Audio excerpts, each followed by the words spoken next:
मंत्रालय ने कहा है कि अदानी ग्रुप के साथ एसबीआई और एलआईसी का जो भी लेन देन है वो स्वीकृत सीमा के भीतर है। वित्त सचिव टीवी सोमनाथ ने कहा कि यह पूरी स्थिति चाय के प्याले में तूफान जितनी भरी है। रिजर्व बैंक ऑफ इंडिया की तरफ से आज ही बताया गया है उनकी तरफ से कि भारत का बैंकिंग सेक्टर लचीला और स्थिर है और आरबीआई सजगता से बैंकिंग सेक्टर की स्थिरता के लिए सख्त निगरानी रखे हुए है। स्टेट बैंक ऑफ इंडिया ने कहा है कि हमने कोई कर्ज शेयर के बदले नहीं दिया है।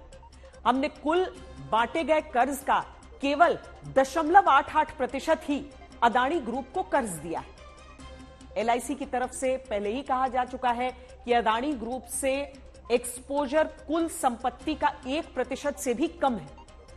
जम्मू कश्मीर बैंक की तरफ से भी आज बताया गया है कि अदानी समूह को दिया गया कर्ज पूरी तरीके से सुरक्षित है।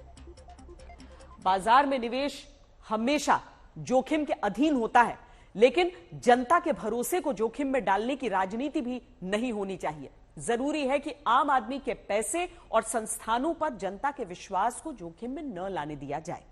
समय रहते सभी जवाबदेह लोग सही कदम उठाएं, यही आज की दस्तक है। आपके पैसे और आपके अधिकार से जुड़ी अब एक जरूरी दस्तक देने वाली खबर बताते हैं।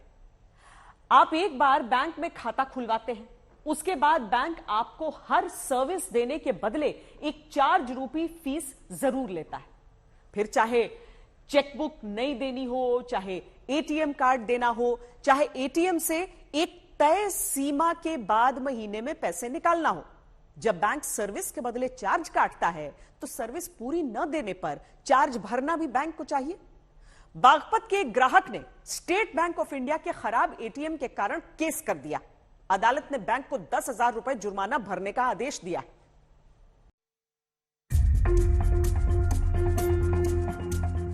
आप बैंक एटीएम का इस्तेमाल करते हैं तो ये तो जानते ही होंगे कि ज्यादातर बैंक 5 बार ही आपको एटीएम से मुफ्त ट्रांजैक्शन की इजाजत देते हैं। तय सीमा तक मुफ्त ट्रांजैक्शन के बाद हर ट्रांजैक्शन के लिए 10 रुपए से 24 रुपए तक जीएसटी लगाकर चार्ज बैंक वसूल लेते हैं। एटीएम से फिर पिन बदलिए, चाहे बैलेंस चेक करिए, हर चीज पर चार्ज बैंक वाले लगाते हैं। लेकिन इतना बैंक चार्ज एटीएम से ट्रांजैक्शन पर भरने वाली जनता को देश में कई बार महानगरों में और ज्यादातर बार अन्य शहरों में ऐसी तख्तियां मुंह चिढ़ाती हैं जिन पर लिखा रहता है एटीएम खराब है, एटीएम में कैश नहीं, मशीन काम नहीं कर रही। मजबूरी में आप दूसरे बैंकों के एटीएम से पैसा निकालने जाते हैं, फिर उसका चार्ज अलग आपका बैंक काट लेता है। लेकिन आप ऐसी परेशानियों के खिलाफ अगर खुद आवाज उठाकर दस्तक नहीं देते तो फिर आप मिलिए स्वर्ण सिंह ढाका से। बागपत में रहते हैं, स्टेट बैंक ऑफ इंडिया के ग्राहक हैं। अपने शहर में अपने बैंक के एटीएम में कई बार पैसा निकालने जाते रहे। दावा है कि जब भी अपने बैंक के एटीएम जाते उनका कार्ड ही मशीन नहीं रीड कर पाती। बैंक मैनेजर से इन्होंने एटीएम की खराबी की शिकायत की। कुछ दिन एटीएम सही रहने के बाद दोबारा मशीन खराब मिली। ग्राहक स्वर्ण सिंह ने जिला उपभोक्ता अदालत में शिकायत कर दी। बिल्कुल भी डेफिशिएंसी इन सर्विस है, वो सर्विस ठीक नहीं दे रहे थे, जिससे मजबूर हो गए सर। मैंने कंज्यूमर कोर्ट में यहाँ बागपत सर अपना केस फाइल किया है और कल उसका डिसीजन आया है, जिसमें सर कुल 10,000 रुपये की जो है पेनल्टी बैंक पे लगाई गई है। मुकदमा ये है कि हमारे जो मुवक्किल हैं स्वर्ण सिंह, उनका स्टेट बैंक बागपत में खाता है और उनको एटीएम मिला हुआ है। वहाँ से एक एटीएम है शौकत मार्केट में, स्टेट बैंक के पास ही, वो भीड़ भाड़ वाली जगह है, वहाँ गाड़ी नहीं जा सकती, आदमी को आने जाने में परेशानी होती है।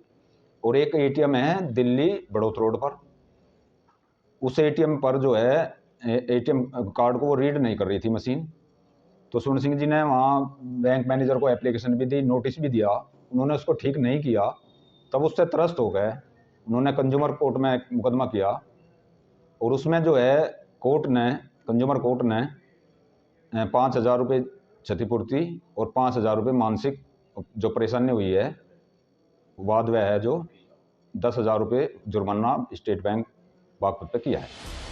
यानी जो बैंक अपने ग्राहक से सर्विस के नाम पर चार्ज वसूलते हैं, अगर वो खुद सर्विस ना दे समय से तो जरूरी है कि दस्तक देकर उनसे भी चार्ज वसूला जाए।